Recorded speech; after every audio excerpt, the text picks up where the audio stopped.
Ce texte analyse la figure d'Uzaïr, identifié comme le scribe Esdras, en examinant son rôle unique au sein de l'exégèse coranique et des traditions religieuses. L'auteur explore le récit de sa mort centenaire et de sa résurrection miraculeuse, interprétant cet événement comme une preuve de la toute-puissance divine et une explication à sa vénération exceptionnelle par certaines factions. Le document souligne également la mission d'Uzaïr en tant que restaurateur de la Torah. Au-delà du cadre scripturaire, l'étude propose une perspective comparative audacieuse en reliant ce récit au mythe d'Osiris dans l'Égypte antique. Cette approche suggère l'existence de substrats mythologiques communs et d'archétypes universels traitant du cycle de la vie, de la mort et du salut éternel. En conclusion, la source présente Uzaïr comme un carrefour intellectuel où convergent théologie, histoire et mythologie pour illustrer la persistance des croyances à travers les âges. Assalamu alaikum wa rahmatullah. Bonjour mes frères et sœurs.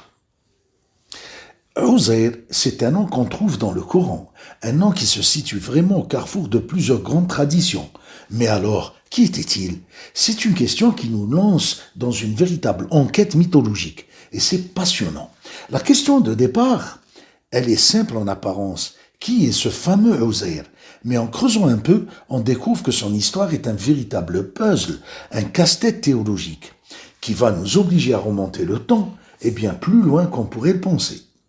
Alors, le point de départ de toute cette affaire, c'est ce verset, un verset du Coran. Il est dit que certains juifs considèrent Uzair comme un fils de Dieu, ce qui le mettrait sur un pied d'égalité avec le Christ pour les chrétiens. Une répétition d'événements, n'est-ce pas? Et voilà, d'un coup, on a un personnage qui devient extrêmement complexe et même, il faut le dire, controversé. Pour commencer à démêler tout ça, on va se pencher sur l'histoire la plus connue, celle qu'on lui associe presque toujours. Et attention, ce n'est pas juste un miracle parmi d'autres, non, c'est bien plus, c'est un signe divin, censé prouver quelque chose de vraiment fondamental. Il faut préciser quelque chose d'important sur le contexte. Le Coran, en fait, raconte cette histoire sans donner de nom. Le personnage est anonyme, mais, et c'est là que ça devient intéressant, la quasi-totalité des commentateurs, des exégètes de la tradition islamique, eh bien, ils s'accordent tous pour dire qu'il s'agit bel et bien de Uzair. 100 ans, il faut bien laisser ce chiffre résonner. 100 ans, c'est le temps qu'il a passé mort avant d'être ramené à la vie. Ce n'est pas anodin cette durée, c'est même le cœur du miracle, la démonstration de la puissance absolue de Dieu sur la vie, la mort et même le temps qui passe et le déroulé de l'histoire. C'est vraiment ça le plus fort. Alors tout commence par un doute, une question. Il voit un village en ruine et se demande comment Dieu pourrait bien lui redonner vie. La réponse, elle est radicale. Dieu le fait mourir pour 100 ans et à son réveil, le choc. Sa nourriture, sa boisson, rien n'a bougé, tout est frais. Mais son âne, lui, n'est plus qu'un tas d'ossements blanchis.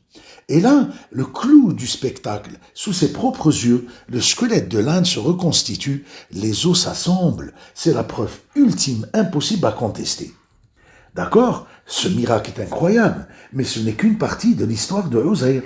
Il y a une autre facette du personnage, une facette qui explique peut-être mieux pourquoi il était aussi important, aussi vénéré par sa communauté. Imaginez la situation.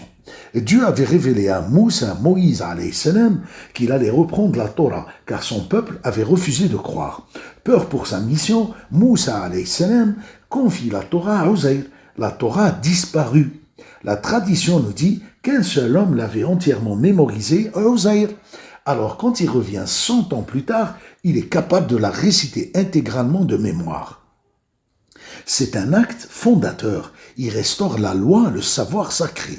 C'est de là que vient son immense prestige. Il est le petit détail qui rend l'histoire encore plus belle à son retour. Personne ne le reconnaît, sauf une très vieille servante devenue aveugle qui se souvient encore de sa voix. Bon, on a ce récit incroyable, mais est-ce qu'il sort de nulle part? Est-ce qu'il est complètement unique? C'est là que l'enquête prend une autre tournure. J'ai commencé à chercher dans l'histoire des mythologies, à trouver des parallèles, des échos dans d'autres cultures, pour voir s'il n'y avait pas une source, une origine encore plus ancienne, et ça amène une question fondamentale. Ces histoires de sommeil miraculeux, de résurrection, Est-ce que ce sont juste des coïncidences ou est-ce qu'elles seraient toutes, d'une manière ou d'une autre, les différentes branches d'un même grand arbre mythologique? L'expression d'un archétype, quelque chose d'universel. L'exemple qui vient tout de suite en tête, bien sûr, c'est celui des 7 dormants d'Éphèse, les hommes de la caverne, c'est très connu. Mais je ne vais pas m'arrêter là, non, il faut aller encore plus loin. Il faudrait remonter à des cultes antiques, des cultes liés aux étoiles, aux saisons, à l'agriculture, comme si la clé de l'énigme se cachait dans des croyances presque oubliées. Et en suivant cette piste, on remonte le fil du temps, on arrive à un endroit assez inattendu, mais fascinant, l'Égypte antique. Et plus précisément, on arrive à un soi-disant Dieu, qui est le symbole même de la résurrection, Osiris. Alors, Osiris, qui est-ce? Rapidement, c'est un roi, soi-disant Dieu, un roi civilisateur, un bon pasteur pour son peuple. Mais voilà, il est assassiné par son propre frère Seth, qui démembre son corps, c'est sa femme, Isis, et sa sœur aussi, qui va retrouver les morceaux, le reconstituer et le ramener à la vie. Et c'est comme ça qu'il devient le juge des morts et le grand symbole de la vie éternelle. Maintenant, mettons les deux histoires en parallèle. C'est là que ça devient bluffant. D'un côté, Osaïr restaure la loi perdue, de l'autre, Osiris restaure l'ordre du monde. L'un meurt et ressuscite, l'autre est assassiné et ressuscite. L'un assiste à la reconstitution de son âme, l'autre est lui-même reconstitué morceau par morceau. Osaïr devient un signe de la résurrection et Osiris, lui, en devient le Dieu, soi-disant. Les échos sont troublants. C'est le moins qu'on puisse dire. Ok, les parallèles sont forts, mais alors pourquoi ce lien n'est-il pas plus connu, plus évident?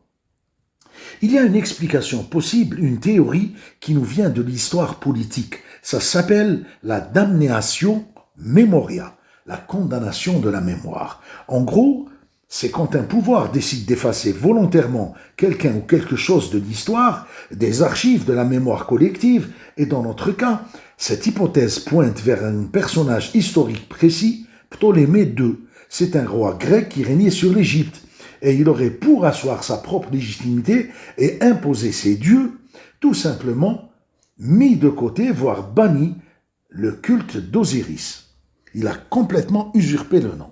C'est un exemple parfait de la façon dont la politique peut remodeler et réécrire l'histoire des religions.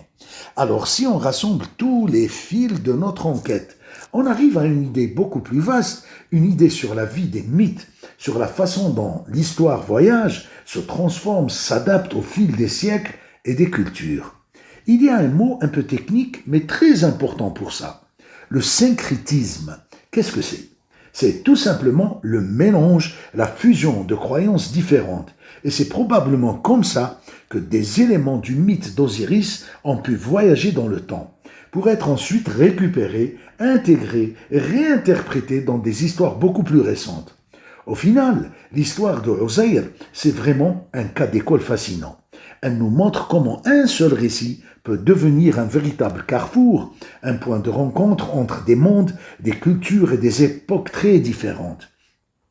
Et comment ce récit transporte avec lui des symboles et des idées qui au fond parlent à tout le monde, de manière universelle.